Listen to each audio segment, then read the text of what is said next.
It's the all-wheel drive event at Lithia Ford of Boise. From hunting trips to ski trips to trips to Grandma's house. Nobody does AWD like LFB, Lithia Ford of Boise, where Ford begins in Idaho. Eat Lux your way with the Lux Cravings boxes from Taco Bell.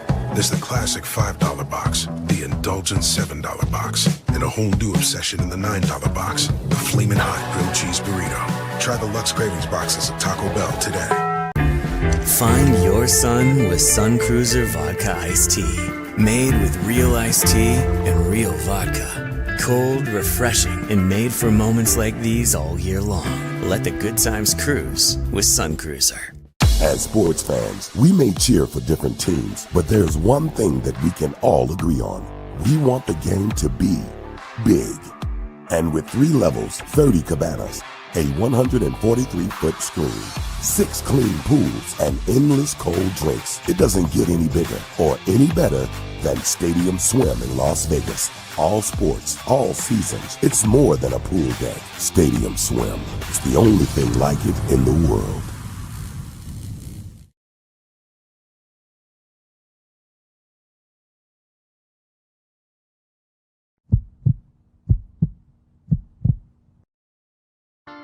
The final buzzer is sounded on another night of Mountain West basketball, and it's time to break down the action with Tom Moser on another night in the Mountain West, presented by Circa Sports.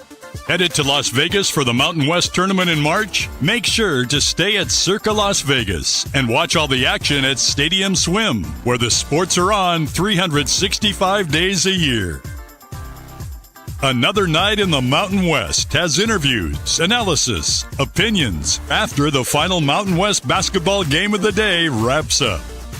All BNN broadcasts come from the Sun Cruiser Studios. Sunny days call for Sun Cruiser Vodka Iced Tea, made with real iced tea and real vodka. It's refreshingly smooth and easy to drink. Crack open a Sun Cruiser and let the good times cruise.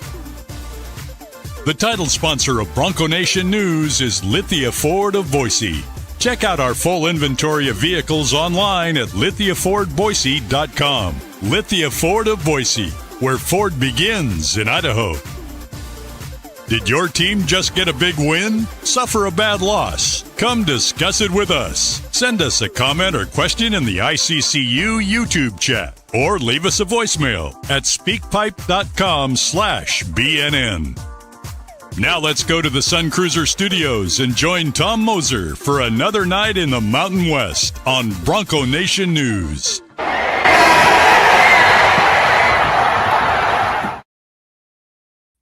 What's up, everybody? You are in the Sun Cruiser Studio on another night in the Mountain West, Saturday, January 24th. I'm Tom Moser. As you can tell, got a guest tonight. We've gone strictly Mountain West guests for good reason. Jeff Grammer last night. You know, we've had BJ on, some coaches and players throughout the conference. With the early start tonight, I wanted to get perspective from a ball knower, just someone who covers it all, right? So Matt Cox of the 3-Man Weave is here with me. We'll get Matt to introduce himself in a second. Let me do this. We also, in a few minutes, are expecting Bryce Drew live. So looking forward to that after his Lopes stay hot in a big-time trap spot. They stay hot. Let's push the old Sun Cruiser sponsor right there. And at the bottom, at Mountain West BNN, do the old subscription thing on the bottom to help me out, help the network out, all that good stuff. So all that being said, Matt, welcome to another night in Mountain West. Why don't you tell everybody, most folks I'm sure are aware where they can find you, but what do you got going on these days? How are you involved? Great to be here. Honor or privilege. I'm humbled. I feel like I'm parachuting into one of my favorite leagues in college basketball. So I'm sort of stretched across every league across the nation, but it's a league that I'm bullish on. It's been a pleasant surprise as someone who was sort of bearish, frankly, on the league coming into the year. So yeah, excited to talk ball from the Pac and Mountain West time zones, Tom. Yeah, for sure. And look, most people, you're not the only one that was not high on the league going into the year, and it didn't start off well, but we've had some teams playing pretty good basketball as of late. The number of bids is still not going to be what we have had the last 3 years, but it's all right. You know, we're getting good good, steady, competitive balance at the top. We have good coaching. Some teams are starting to come into their own right now, including Grand Canyon, including San Diego State. So we'll get your big picture thoughts on that in a minute. Again, I'll have a notice when we get Bryce Drew in here live. So let's start with the game that just finished in the pit. Always a spectacle when you get Alford and Noodles returning to Albuquerque, and the fans get all riled up. And look, this is a game where for me, the Lobos seemed like they were in control the whole way, but they could never put Nevada away. And it's just that I said it at halftime, it's an Alford game. Like his guys stay the course, they make shots, they do the little things offensively and defensively, get through some foul trouble. There were some, the Lobos didn't shoot the ball well because the Pack turned it over way too much in the first half. And then next thing you know, you look up and it's a one possession game for most of the second half. So, but really good job. The freshmen made some plays late for New Mexico after struggling in the first half. A big win for the Lobos to stay within a game of San Diego State at the top. The Pack dropped 2 games behind, and they do have a loss at home also. So they're up against it a little bit in terms of the conference race. But what do you make out of what you saw in the pit between those 2 longtime rivals? Yeah, I think it was huge. Honestly, the fact that the Lobos were at home meant a lot. Because I think the separation in this game, what you could tell, like this was a pretty nip and tuck type game. Final score, I think, is not indicative of what the margin was. Mm-hmm. Alford's talked about how it's like if they can just get healthy with their bigs, which we don't know if Joel is coming back. Hormone trading, but yeah. But if all the pieces are there, this is like one of those sneaky kind of Alford teams where it's like when he has big expectations and like high kind of shiny toy rosters going into the year, it doesn't always live up to like the over amplified billing. But like when he kind of has grittier teams, we saw with the last couple of years, kind of bigger, longer positional size. And I think this year had some elements of that. And I've seen that kind of play out throughout conference play. I mean, Vaughn Williams was awesome tonight, right? Like guys like that can kind of come in. But without the absence of those bigs up front, I worry as they go through the rest of the league. It's like the Aztecs, right? As we saw them, they were kind of bullied in that game. But I think tonight was sort of a proof that this team is a real top 4, top 5 contender. Does that mean they can get enough beef on their resume to get to the tournament? I don't know, but it was a good showing, I think, from both teams. And I think just the spot, the situation of the Lobos being at home, that was the separator. It really was. Yeah, I think they know it too, and their fans know it. They're up against it for an at-large, barring what we saw with Colorado State last year, where they just won every game in late January and February and just steamrolled everybody. Now, they ended up getting the at-large anyway because they won the conference tournament, but they were playing ridiculous basketball into the tournament. Really, I wouldn't say should have, but had a great opportunity to make the Sweet 16 if it wasn't for a great play by Queen, right? And so, you always can rip off 15 in a row, but Nevada's probably dug themselves too big of a hole to get in that spot. We've talked about that plenty in here. You're totally 100% right. When the expectations are higher, like last year, coming off a couple NCAA tournament bids, and then they bring in Kobe Sanders, who people liked, and this guy, they just kind of crap the bed. And now this year, they were picked 7th or 8th or 9th in the media, likely around 8th. And Pac fans were like, oh, this is perfect. You sleep on an Alford team. Right. It's going to bite you in the butt. So, there's a chemistry with this team. You could like Alford's pretty. That's what I like about. He's very explicit. And honestly, a lot of the coaches in this league are very transparent in post game press. Like they will tell you like the temperature of what their team is. And I think Alford is very much in that same like he did not like the chemistry with those last year, 2 years ago. But this year he loves this team. Like I think there's a sneaky part to that where. Do they have the wiggle room to really get to the dance? It's gonna take a Colorado State-esque run to get there, but I do like this team though on paper. I do. Yeah, the problem is like they're a good team and they're much improved from last year with different roster and all, but it's tough to go win in places like Viejas in the pit. Like it just is, right? You have to win. Utah State. Yeah. I mean, you can be improved and good, but you might finish 4th or 5th and you're going to miss out on an at-large bid, which is disappointing. But again, look, you got to readjust expectations here. 10 years ago, nobody was ever expecting a 4th or 5th place team out of the Mountain West to get an at-large bid. So we've been spoiled with the last few years, how good it's been. And I kind of, this was a great game, but I kind of miss it 2 years ago when freaking every night there were 2 teams like in the tournament going at it to improve seeding or avoid a second straight loss. Yeah, and 6 teams were in that, and half the teams in the league made the tournament. So, yeah, I mean, look, no shame here. Let me see if I can get these on the screen just for a second. So 80-73, as you mentioned, certainly that was probably the biggest lead of the game. In fact, I don't know if I can see it on those stats right there, but Price is just a very good player. He 16-11. He's just so physical, and he might be a little awkward in how he gets it done, but he gets it done. Camper with 20, as you mentioned, Weems 16-8. That's pretty darn good. And they really kind of held the big guns of New Mexico down in the first 25 minutes. Now they missed some open shots, but look at the numbers up there. Chol 2 for 6, and they were all threes. I've been critical of him for that all year, that he just wants to shoot threes. Jake Hall 6 for 15, but you'll take 5 for 9 from 3 from Jake Hall as a freshman, and 6 rebounds and 4 assists in a physical game. Fantastic. I think, and JT Rock had a big sequence where he hit a 3 and then got an and one inside. The problem is, to Javis Miller, he has not played within the system in the last few games, and that drives Olin nuts. And I think you're going to see his minutes cut. He doesn't truly trust Vicentic, so the depth is not quite there the way that Lobo fans would want it to be. But look, you look up and they haven't played well or made any shots. They shot 30% in the first half, and they still have a lead. So because Olin's so sharp and he just gets everything, squeezes everything out of his roster, they have different ways to beat you. So I don't know what your big picture thoughts are on the Lobos, but I think they're a team to be reckoned with here moving forward. No, I'm a huge Olin fan. It's funny. I lost a lot of money betting on Olin his early tenure at UC San Diego because he didn't really have the talent, right? And then finally, when he found the right pieces, it wasn't just last year, but even the year before last season, you could kind of see the crescendo into what became the magical carpet ride that got him the job in New Mexico. But the thing they do is I think Hall is he's kind of the microcosm of an Olin player, just doesn't turn it over, makes the right play, kind of that he reminds me a little bit of Time, a guy who's a shooter, but he's big and long, and he can kind of back you down and can do other things besides just shoot. There's versatility to all their players. They know what they are defensively, right? They're going to mix and match, but they're not going to give anything at the rim. And it's sort of you look at the last few years, man, are they just getting lucky? No one's making shots. No, because they have such good positional length for the most part. I think they have good contest, and I think they actually do bother shots on the perimeter, even though they are allowing a lot of threes, right? But I think that's sort of the big part of Olin's genius. He's always calculating that kind of that cost benefit of how he's doing rotations and that.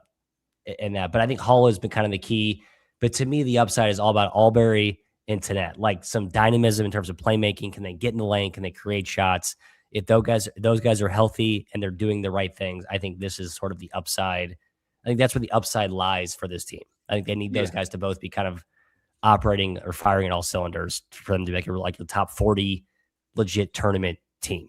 Right. Yeah. I mean, because the fact is that their talent level does not compare to the teams in the second tier of the SEC or the Big Ten. It just doesn't. Correct. You don't look. Jake Hall's a fantastic college player, but you don't look at him and say, man, that guy's going to go for 25 tonight in the Big Ten. Right. So you have to squeeze everything out of it. But again, that comes from the wizardry of Olin starting at UCSD. And we'll talk about this later. But obviously, people well aware that if Dutcher were to retire, Olin will be a strong consideration. Yeah. Everybody, there's several jobs out west. He's going to be in demand. And I talked about that a week ago, maybe at the end of this year, hopefully for Lobo Nation at the end of next year. So we're going to get a bunch more comments and shoot over those in a minute. But I think we got Bryce Drew coming in quickly. So I'm going to shift to that game just so we're talking about it when Coach Drew comes in. So the Lopes, and then they got an extra wrench thrown into the plans tonight. I was not aware of this. I don't know if you were either, Matt, but Brian Moore deemed out a late scratch. And he has been a key reason why they swept that 2-game set last week against Utah State and San Diego State. He did not play well at the start of the season for me, based on what was expected. He picked it up then last week, and all of a sudden he's out. You go on the road. You have we're going to ask Bryce about this, but it's the ultimate letdown game. Anybody who's paid attention to sports for more than a couple years knows, you can't sustain that type of biorhythm for every single game, right? You go on the road in an empty, I wouldn't say empty, but a kind of a quiet arena, and to get a win, I mean, you got to be thrilled if you're Drew. So I don't know what your takeaway was from. No, I agree.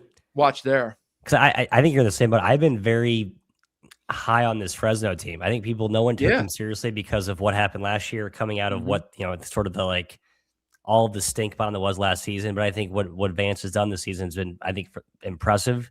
A lot of length. They are young, but I think it's a real team to go in to save Martin win. It's not like the show, right? It's not but I think it can be a house of horrors because of such a cavernous place. I always say those rims are like ice bricks. Like it's a tough place to go in and win a game. So you have to go there and execute. And coming off the Utah State win and the Aztec win, and that was pretty impressive. And I've been very skeptical of this backcourt all year. To your point about Brian Moore, and I'm not a big Mickey Williams guy. And so to kind of patch together the production they've gotten from that backcourt, and I still think the way Drew's leaned into his size up front, I mean, the minutes they got from Dennis Evans, not a big factor tonight, but man, it's such a factor against Utah State and such a factor in San Diego State. Like, I think he has real depth in that front line, and I think he's properly leaned into that to kind of mask what I think is long-term my concern with them. Like, they just don't have the guard firepower that I really trust. But credit to Drew and great coaches like Olin mask the flaws in their roster, and they play to the strengths of the roster. And I think that's a prime example tonight of what GCU did.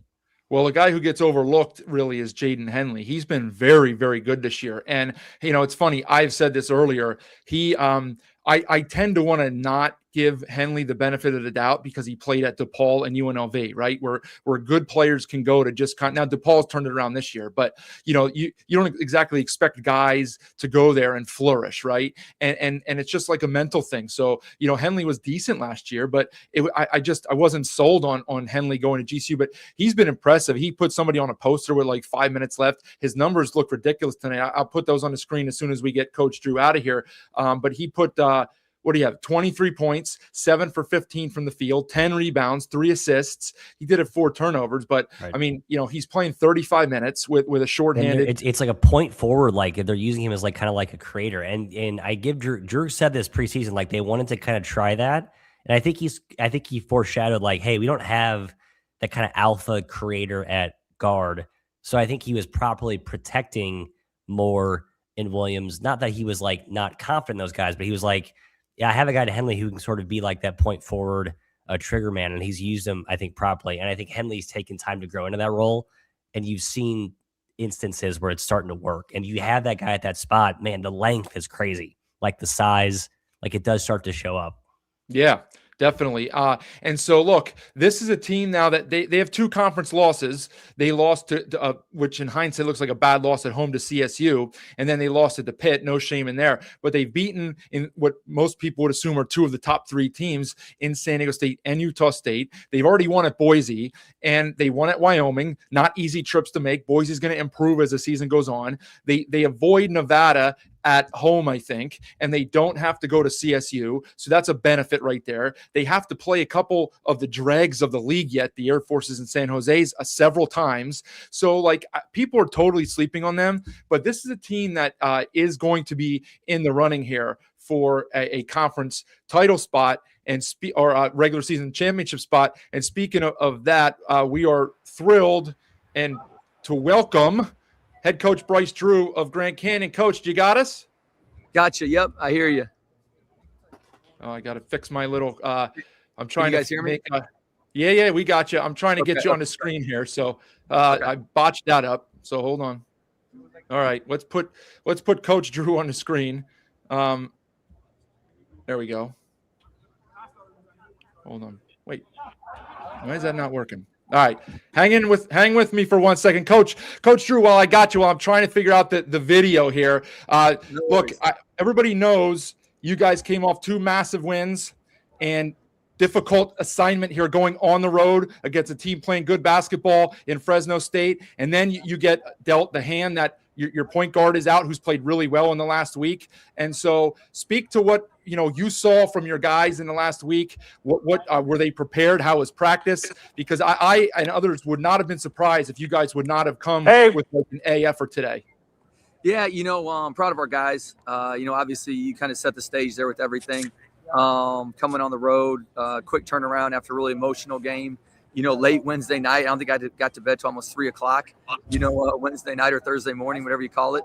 And they've been playing. Fresno's been playing really well at home. We knew it was going to be a really tough game, and thankfully our guys made plays, especially those last 3 minutes. Jaden Henley, Mekhi Williams were sensational. Yeah, they certainly were. Listen, it wasn't the most, as I would call them, aesthetically pleasing game. I think that you guys shot a combined 10 for almost 50 from three. But look, defense travels, so it shows that you can win a game in multiple ways. You got good performances by guys up and down the roster, even though you struggled to shoot. Your defense was right there. Speak to the defense and the effort that you get from those guys on that end of the floor. Yeah, I thought it was our best defensive effort from our center. F.A. Demerol is his best defensive game of the year. Dennis Evans has been great the last 2 games. Today he gave us a little burst of some good defense in there. But our guards did a great job. They have some really explosive offensive players. And, at the end of the day, thankfully they missed shots. We're thankful some of the shots that they missed. And we were able to rebound the basketball. Coach, I know you've kind of been sort of a chameleon in terms of your tempo the last few years. And you talked about this year how you're sort of looking to get out and take some opportunities when it's there. And I think you also been honest about your not the best shooting team that you've had. How are you is that sort of a game-to-game calculus, or is there sort of like a throughout the season ebb and flow, like the trying to find your DNA offensively? Yeah, I think last year we were top 15 in pace, so we played, a lot faster. This year our pace has, been a lot slower. And, some of that's because the defenses we're playing, are making us pass the ball more. And then, I think our team, we have a lot of new players. And again, we do run some actions, some sets. I think hopefully as the year goes on, they get more comfortable with each other, where they're supposed to be, and just a familiarity with each other. So the other thing is Mountain West, teams guard different night to night. So sometimes something that works on Wednesday doesn't work on Saturday. And so those are things, we're learning our first time in the league also. Well, speaking of your first time in the league, it doesn't get any easier as you guys are going to head to Reno for a date with the Wolfpack on Tuesday, and then short turnaround back Friday night at home against Boise, who you guys defeated up there, so they'll be out for a little bit of revenge. Speak to this grind here that you guys are in. You just came off probably one of the best 8-day stretches of your career here as a Lopes head coach, and now you got to buck right back up and head on the road again and then play a team who's very talented next weekend. Yeah, no, it's this is definitely a grind. I knew this was a really good league before we came in. I don't think until you actually experience it and you go through, do you realize just how good of a league this is. There's so many good teams, good players, tough environments, physical games. Every game's emotional. And, a big thing for us, is not just being physically drained, but emotionally drained. And so obviously rest is going to be big, but we're very thankful, thank the Lord where we are right now. And hopefully we can get healthy, get Brian Moore back, and get our full roster, sooner than later. Yeah, Coach, what's his prognosis, if you have anything to tell us on his timeline? But then beyond that, I was going to say, what is your X factor, if you had to say, coming down the next 2 months? Because to me, it seems like he is kind of that guy, but what's your take on that? Yeah, he those last 2 games, he was just terrific. And we definitely missed him tonight. And so, right now he's rehabbing hard with our trainer. We have a great trainer. He's been rehabbing hard on the road here with them. So he'll probably be doing stuff, obviously the next 48 hours. And, hopefully we'll see how he goes when we get close to game time. Coach, we'll get you out of here with this one because we didn't mention this young man yet. Jaden Henley's been one of the best players in the conference. Did it all for you tonight, played extended minutes because you were down more. Talk to him as a steadying presence, as a leader. He's been in this conference before, so he can probably give your guys a little bit of insight as to how to navigate some of these trips and the road arenas and environments. But he's played really, really good basketball. Matt and I were just talking about that before you came on. What are you seeing and what do you like about Jaden Henley? Yeah, he was his experience, I think, in the Mountain West definitely helps and definitely helped, today. He was sensational the last 5 minutes closing that game with his drives to the basket and some of his passes. And, I love his intensity. I love how he just loves the game. He loves to compete. He loves to play. He has a natural love and passion for the game. So, his success in these games doesn't just happen. He's in the gym all the time working on his game. Yeah. Well, look, you guys are in a great position here. One game behind as we get close to the halfway point. One game behind San Diego State. You have a win in hand over them. We know you got to go to Viejas. You had a couple other teams in there tied with you at 2 losses. But I think you got to be pleased with the position you're in as we get into the final 6 or 7 weeks of the conference season here. Yeah, definitely pleased. Like we said, lots of really good teams. Every night's a battle. So we're going to enjoy this win tonight. Every win's a blessing. Going to enjoy it and then try to get ready to go, for Tuesday. Yeah. Well, Coach, we really appreciate your time. Go celebrate with your guys. Enjoy the rest of the weekend, and we'll catch you soon down here on another night in the Mountain West. Sounds great. Thank you, guys. Thanks for having me on. Thanks, Coach. All right. Let me get Maddie back on here.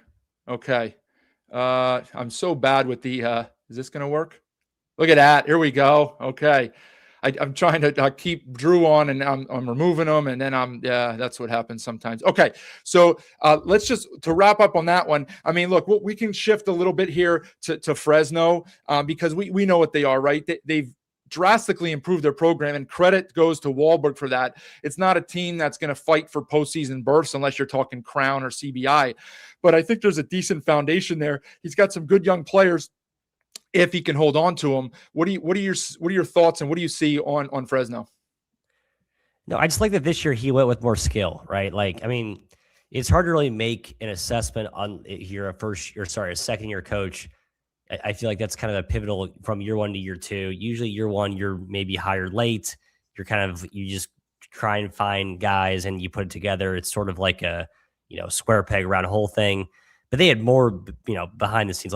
So year 2 feels like year 1 to me. I like that he at least went with more skill and more positionalist size. But Collins has been the key, right? Like getting him back to healthy, just having him as a catalyst, setting the table. You got some shooters, you got some guys you can mix them out with some length. I just think it's been a good recipe. And it's going to be, they're a tough out, man. I'm with you. I'm not sure what the upside is, like the ceiling is. But I think I credit Wahlberg for elevating them into, one of the kind of the middle, true, middleweight, welterweight punchers, if you will, in this conference. And I think that's kind of what they'll be the rest of the year. And we'll see what it translates into next season with their retention, which I'm a little bit skeptical of, frankly.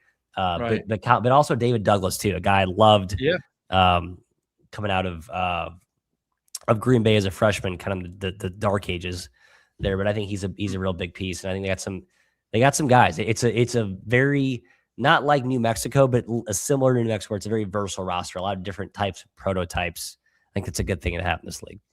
Yeah, you mentioned the key is Collins. They played 2 games without him, and they looked like they couldn't run an offense to get the ball into, inside 25 feet. So if Collins, he might be the most important player in the league for that purpose alone. I agree. To any one player, replacement value, he's the highest in the league, no question. Yeah. So like you said, let's hope he's okay. We don't like injuries for anybody. Let's keep Collins around because they'll give everybody a game moving forward here like that. So look, to wrap up there, Grand Canyon, incredible 3-game stretch here. And as I said, at Nevada on Tuesday, you're going to be an underdog in that game, but their defense travels. If Brian Moore's back, they'll have a chance to win. And then home at Boise, they'll be a favorite there. But again, Boise's going to be out for a little bit of revenge. So no easy nights here for Drew and his crew as they try to, again, they're like in the same boat as Nevada. They're probably cooked for an at-large bid. They didn't play the toughest non-con schedule. They dropped a bad game at home to Youngstown State.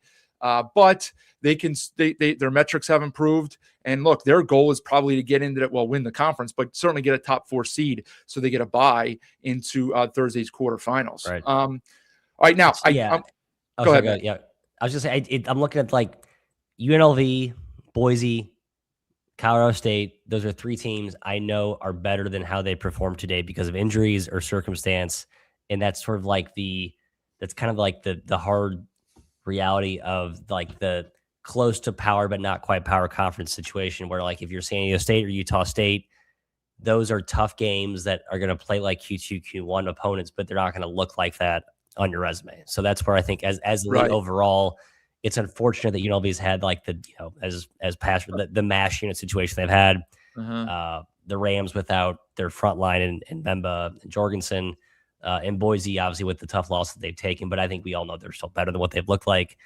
It's just tough. So it's like you kind of have to, your top dogs have to dominate, and those guys can't take any more slip-ups to kind of keep the league Correct. Yeah. Which, for San Diego State, and we'll get to that in a few minutes, but San Diego State and New Mexico, those are massive games today. Like you drop those games, and Nevada busted out to an 8-point lead early in the second half. And there was still 17 minutes left, but your mind starts to think then, man, you take these losses and then your margin of error is gone and you got to play like perfect basketball for 2 months, and nobody wants that type of pressure. Right. So good job for those guys and the Aztecs too. As I said, we'll talk about that in a minute. One game that I honestly, I did not tune into. I was not feeling well today. And I did not go to this one, and I'm going to assume that you probably didn't watch it either because there were other games going on. And that was the you mentioned Sundance. Got to win, needed it. 4-point win over San Jose State. Now, on paper, doesn't look like the most impressive win because San Jose has been getting drilled with a mash lineup out there. They just have guys that never seem to be healthy. And again, Washington was in the lineup tonight, but we do not see. And so was Garland too. He was back too. Oh, yeah, so Garland, 10 minutes. Yeah. 29 minutes. So, okay. Well, that makes sense. Ganga's a nice player. Godarzi, he's out there to shoot, so he didn't make any tonight, but he was playing 40 minutes last week, Matt, right? He's right. I know. Yeah, he's a guy that should be 10 playing. miles. It's just exactly. Right. But I like Myers, and he'll Myers can play. Miles will keep the teams in it. Wyoming, again, I just feel like they're similar to Fresno in that their ceiling is capped. Look, 2 for 16, you see right there from 3. And that's kind of been the story of their season. They just don't have guys that can shoot. They don't have guys that look like they can shoot. They do things well because Sundance knows what he's doing, but you can only get so much out of guys that can't perform and make shots at a high level. So, you did talk about Wyoming and how you think they're in that same batch. What are your thoughts without having watched this game just on these two teams? Yeah, it's funny. I watched the South Dakota State game from tip to finish. It was December 15th. They made every shot in that game. That was probably the best shooting shot making game I've seen this team play. And so that's kind of like what's skewing my perception. Like I feel like there is more offensive talent there than what's shown up. The problem is that I just don't think that the depth is there, and the consistency in their backcourt's been a little bit shaky. Like, I mean, Walker's terrific. Yep. But as they've transitioned into this conference, I like that Sonny tried to go with kind of a smaller, more speed-based approach relative to the last season.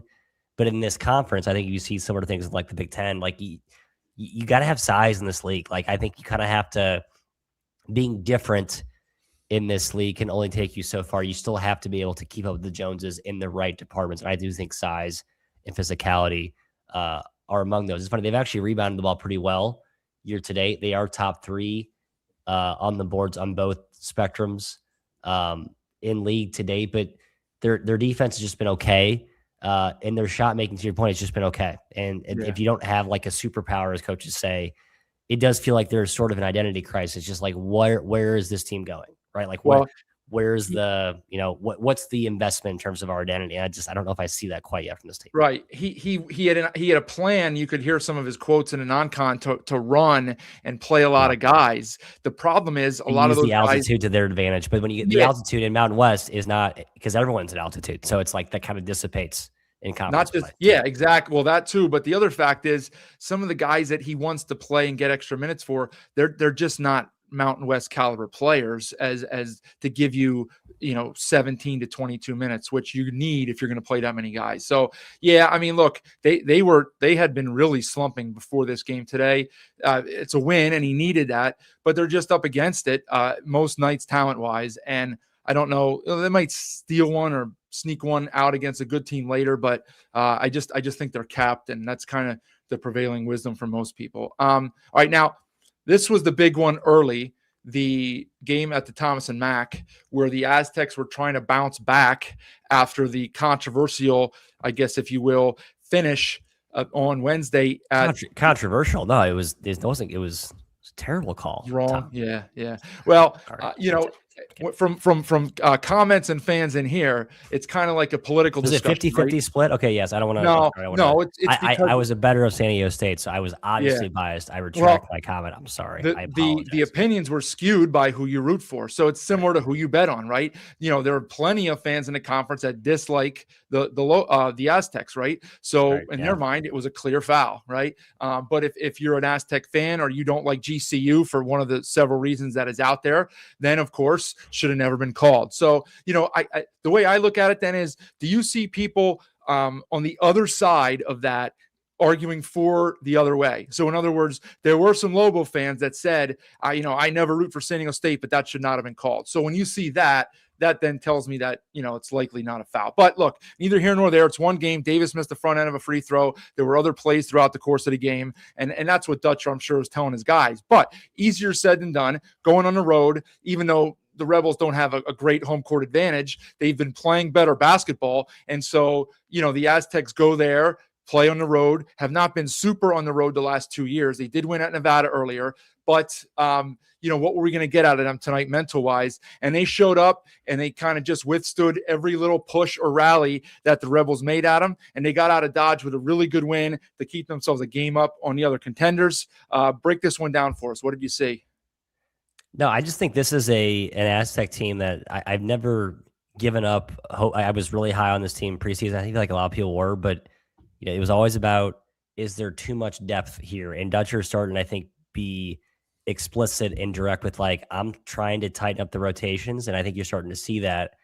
And it's really working. I mean, outside of the Grand Canyon last second, debacle and the Boise State second half meltdown, and this team's been really good. I know it's not been perfect, but you can start to see the upside that we all believed in. Mm-hmm. Now, the part of that was what is Goon going to give them? And with his injury and his kind of inconsistency, I think if he can kind of embrace hey, listen, I'm not the offensive toolsy NBA star that maybe people thought I was, that Kentucky was trying to bid for. Sure, but I can be the interior, lengthy scarecrow at the rim. And then I think that's where if he can embrace that and the team can kind of build around that rotationally, and Dutcher can sort of get him in that spot mentally, mm-hmm. I do think the upside's totally there. I think Reese Waters' best days are ahead of him. I think BJ Davis, who I've stubbornly believed in forever, is starting to figure it out. He's been inconsistent, but overall he's been very efficient. And I think you start to see kind of the fat of the depth of the rotation trimmed out as they come down the stretch here. And so I am still in on this team. I think they're going to rattle off. I was looking at the Chem Pop. So they're 15-5 is their projected conference finish so far. They have finished 15-3 in the past. They have finished 14-3 twice, and then last year they went 14-6. I think 15-5 is very much in play. I think they're more 16-4, maybe 17-3. I really do. I think that's kind of where they're at. And I think that obviously puts them in a great spot for a single-digit tournament seed. I think they're an 8 seed when it's all said and done. My prediction is 16-4, 17-3. They keep this rolling and just kind of avoid those last game kind of close melts. But I think they'll figure that out, though. Well, I mean, I think Aztec Nation would take 17-3 in a heartbeat. Then they'd definitely be in the tournament. Then 16-4, they'd likely be in. 15-5, I guess, it depends on what other teams do. Coin flip, probably, right? Yeah. Yeah. So, but yeah, they're definitely trending up. Bird's a key. We didn't really mention Bird yet. He's hot and cold. He was fantastic last week. He was bad on Wednesday night, but he was clutch tonight. So, is he going to be consistent? That remains to be seen. They have plenty of other guys. The freshmen are giving good minutes, Simmons and certainly Harrington. So they have Compton too. I like him. And DeGorville, I'm not massively a DeGorville guy, but he's played well lately too. So plenty of options for Dutcher. And like you said, and I think I heard this on your show way back, that if you throw that Michigan game out, that skews the defensive stats, they're actually not as poor as people think they are in the half court defensively. Michigan just smoked them because that's what they did in November and December. So no shame in that. And yeah, if they continue to trend up like that, they're going to be a handful here in the next 6 weeks. Yeah. And the Baylor game, it stinks that that's aged so poorly, and they weren't good in that game either, frankly. But right. I think there is a recipe there. I play BJ Davis more, as I think if he's, is that a confidence thing? Is that a health thing? I don't know. I think it's a combination of both. I think they need to kind of lean into him more as sort of the alpha point guard, because I like Sean Newman at La Tech. I don't like him at this level. Right. And I think DeGorville is sort of like an Aztec guy through and through. I think Dutcher loves him, but I think the affinity for him kind of caps this team's ceiling, to be frank. I like him. I just don't think, again, this team needs ceiling unlock razor guys. It doesn't need stable, give us energy like that. This team has that, right? They need to kind of look for where is the upside. And I think that's in putting more chips in BJ Davis. Bird's going to be inconsistent, but he's always going to give you what he gives you defensively. And I think you kind of just have to ride the Miles Bird roller coaster. I think that's part of what you signed up for. And that's probably a good investment. I do.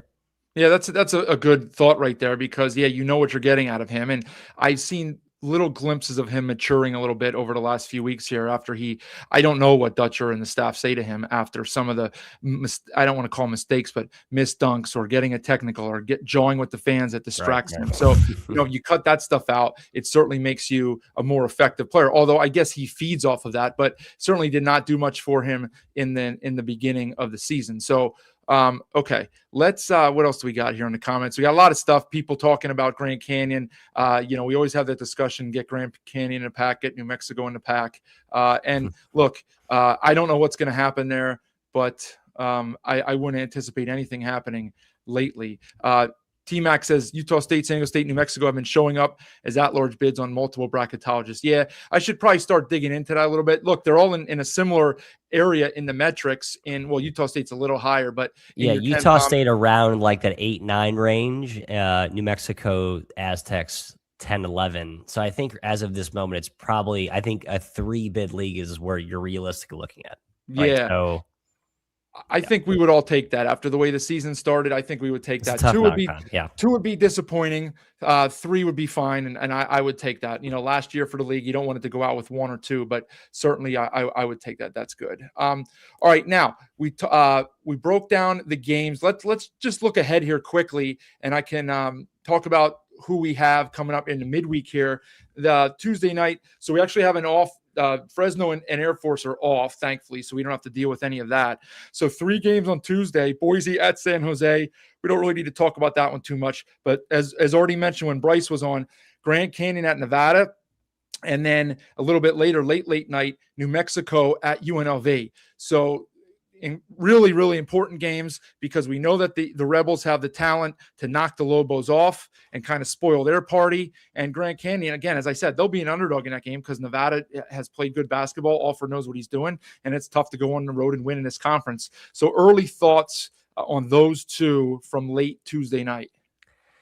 Yeah, man, the Rebs are just like that one team again. If you're like rooting for the league to get as many teams as possible, or if you're a fan of San Diego State or Utah State, one of the top teams, like the UNLV, that's like the one annoying landmine you want to avoid because they have the talent, their upside is there. It's like one of the highest variant types of teams because of not just their talent, because of how injured they've been and sort of where they're at analytically, but also Pastor and his sort of chameleon amorphous defenses. He's always changing looks. And I think he's also, on the flip side, a good coach against teams that play multiple defense, right? I think Utah State, you kind of saw that they were good against some of the Utah State. I guess they played mostly man that game, but still against zone defenses, I think Pastor and his teams are good against those because they do play so many different types of defenses themselves. So it's a tough spot for the whole league because like you're mad at UNLV for not being as good as they should have been if they were fully healthy. So yeah, this is the one team you don't want to see if you're a Mountain West opponent all year because I feel like they can at any time creep up on you. Ask Boise State, ask Utah State.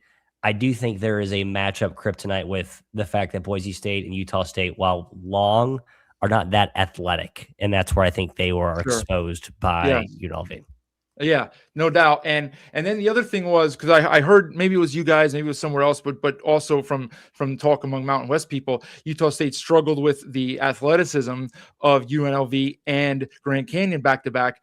But I don't know if you caught last night's game, but that's not who CSU is. And they trailed that game for 30-plus minutes and really kind of only they only got off the hook because the Rams decided to play like hot potato, right? And so that is something that, Jeff Brammer said last night when he was on here, feel good that you got the win, but let's not act like everything's been fixed because that was one that easily could have gotten away from you. Yeah. I think Rice has been very explicit without saying it almost directly. This is a very thin margin for Air Team. Talent wise, it doesn't stack up, I don't think, at least on the perimeter with his better teams the last 4 or 5 years.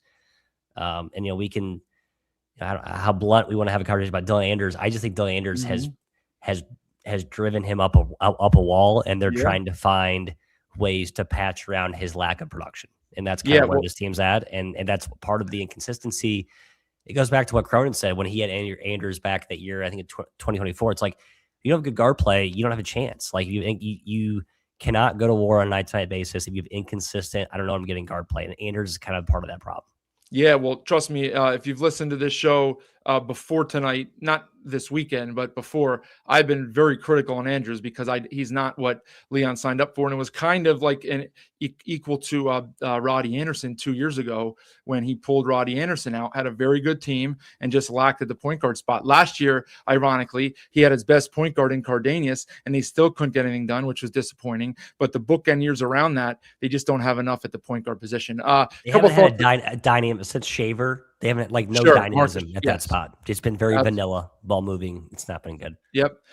So the foul was not called on Bird. Just back to that really quickly to wrap that up. The foul was not called on Bird. It was called on Simmons. Jeffrey Anderson, I didn't think he had a great angle of it. I think if you watch the video and I showed this, he was late getting down the floor and then he tried to like hustle into position and maybe he saw stuff, but again, I don't know. I need to keep beating that horse. But UNLV did play D today.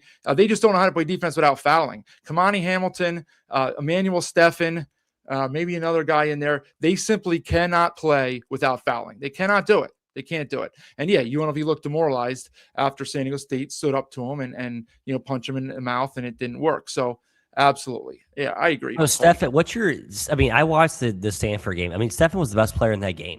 Yeah. And it was just like, I thought that was like the slingshot to his like Arizona manifestation of like great, and it's totally been derailed by. I think it's been partly, I know like he's not totally healthy, but just the mental inability to play without. He cannot stay on the floor. He just can't. Yeah.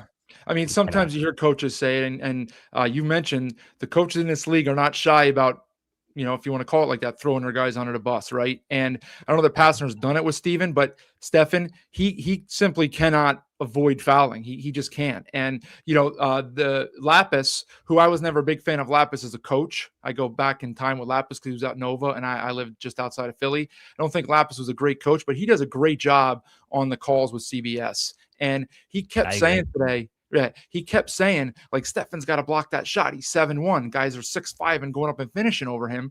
Why is he not blocking these shots? He just, so, I hate to say I don't know what's going on in practice there in individual drills, but man, he does not get good position. He does not fight for good position. He does not take good angles, and he doesn't do a good job blocking shots, and it's disappointing. But that's why, as you said, he was incredible against Stanford. I'm glad you pointed it out and saw it because I watched it, but I don't know who else did. And all of a sudden I was like, oh, here's another dude for this team, and it just hasn't played out. So, all right, quickly, and then we'll get out of here. 2 games on Wednesday, doubleheader, wrapping up. Wyoming at Utah State.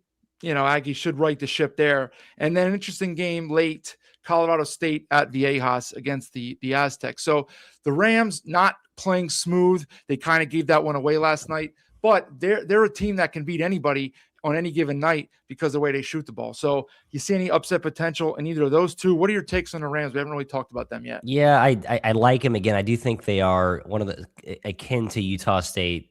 They're not that athletic, but with Jorgensen back, they're a different team, especially with Bemba in there too. So I think with those two guys back, I give them a puncher's chance, but I still think it's a bad matchup. As we've seen with similar Rams teams in the past, they just don't have the athletes. I think defensively they're limited. And on the road, I think the Aztecs win that game. Yeah, I mean, that's kind of, look, even though Jorgensen's back and it's opened up the offense a little bit, I think that there's just too many weapons. The defense of San Diego State is not going to allow the Rams to just run free and get all type of open looks. They're too physical. Bemba and Jorgensen are good players, but they're not overly physical, right? And so, they'll be, I don't want to say they'll be dwarfed inside by the Aztec size and strength, but I don't think the bigs for CSU will have an advantage. Are they going to be able to make enough shots on the road? We shall see. But yeah, I think that's a tough ask for them.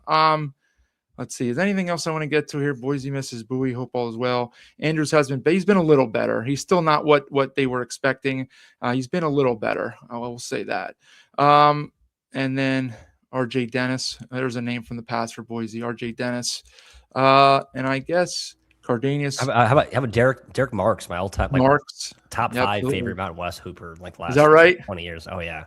Krispy Kreme. You didn't like Cardenas? I thought Cardenas was a very good point guard. Liked him. Solid, rock solid. Yeah. I just think that Boise's thing is they need a little more pop at that position. It's a little too, and I think that's why Rice is frustrated. I think their margin for error is so slim because they just have no pop at that lead guard spot. Yeah, absolutely. All right, before we get out of here, I had written this down. We talked about it last night when Jeff was in here before this weekend's games. Utah State was actually favored to win a conference plus 160 with San Diego State at plus 170. That kind of surprised me a little bit. New Mexico plus 350, Grand Canyon 11-1, Nevada 15-1. Those will change now because Nevada lost. Everybody else got a W. So who would you put your hard-earned money on if you had to take a flyer on one of those 4 teams here? The Aztecs. I'm looking at the projections. KenPom has it 15-5. Utah State tied. I think CB Analytics has it within a game of that.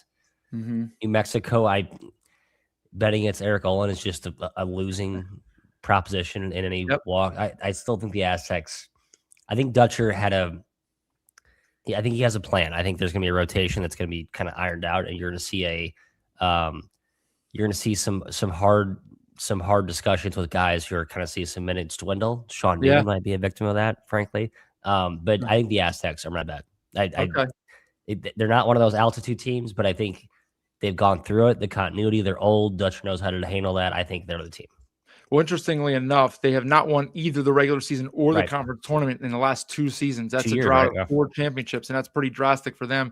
Obviously, it's the last year they will be in the conference, so I'm sure they'd like to get one or both, and are trending that way. I think they'll be in it right to the end, but I don't want to say it's theirs to lose, but they probably have a slight leg up at this point. All right, Matt, before we head on out of here, plug your stuff, the Discord, all of that stuff where you guys are giving out info and talking games and all kind of other stuff.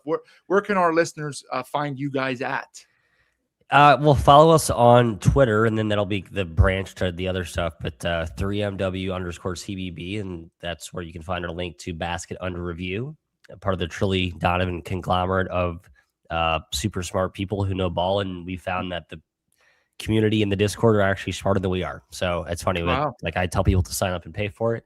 I pay for it myself because I think it's worth it. And there are people in there that I learn from every day. So it's, I think if you build it, they will come. And I'm just overwhelmed by how many smart people that are in that group. So if you want to talk ball at the highest level, don't sign up for me, sign up for the others who are there, who know things, whether it's intel or just simply have a good perspective on ball knowing. As we say. Yeah, and that link is in your Twitter bio for 3-Man Weave. Correct. Yep. Or just go to basketunderreview.com. But 3MW_CBB, and we have all those links, I think, in our handle. So yeah. Yep. Okay. Well, listen, I've been bugging you most of the season to get on one of these once I found out I was going to be doing it. Certainly it's difficult to bring people that are not out west or in the mountain time zone on at 1 a.m. So with the early finish tonight, figured it was a good time to get you on, and I appreciate. It's only 10 local. It's crazy. It's I feel like the Mountain West is shutting it down for a. That's true, right? Are you in the path? Are you in the path of the storm or no? No, I'm just in the path of cold. We don't have any the crazy snow or sleet that I know all of the southern. I got some Nashville and Dallas footage where the whole city's just kind of packing, and it's no, we're good here up in Chicago. We're fine. We've seen this before. It's not our first rodeo. So we're good. Exactly. We're good. Yeah. Well, obviously that's why we had a lot of games changed. Time changed yesterday. Moved up. I know the noon slot was every game was done by 2 p.m. It was kind of nice. It was refreshing. It was slower late night, late evening. Not a lot later on in the day. All right, well, buddy, I appreciate you coming on here. Your first appearance on Another Night in the Mountain West. Hopefully, we'll get you on later on in the season. Go check out their stuff, as Matt talked about, 3-Man Weave, and then you can get to the Discord from there. Appreciate your insight on all things Mountain West. I will also say Sun Cruiser. Go get yourself some Sun Cruiser, everybody that's out there. And on the bottom there of the scrolling down there at Mountain West BNN, look at Matt. He knows exactly where it is. At Mountain West BNN. Alonzo, good night, y'all. And appreciate you guys all being here. All right. Nice group of people in the chat with your comments. Go Lobos, go Aztecs. You guys are a big winner tonight. Certainly GCU as well. And then a couple days off. Stay warm, stay dry. We'll get back at it Tuesday night with a 3-pack and then a doubleheader on Wednesday. Thanks so much for being here. Spread the word. Matt, any last thoughts? No, thank you. Thank you, BJ, BNN. I've been a long-time follower of the program. So awesome that you guys do this for the league, and it's great. So good stuff. Yeah. Keep it going. Thank you. One more thanks to Bryce Drew, of course, for joining us. We had MJ Collins last night, our first player. Bryce Drew tonight as another coach. We've had several on, so pretty cool to be able to get those guys on. Appreciate Bryce taking some time out, even if I did botch up the video angles early on. We kind of got it mostly fixed by the end. All right, that's going to do it. We'll wrap it up there. Another night in the Mountain West. Thanks, Matt. Thanks, everybody else, for joining. Good night, people.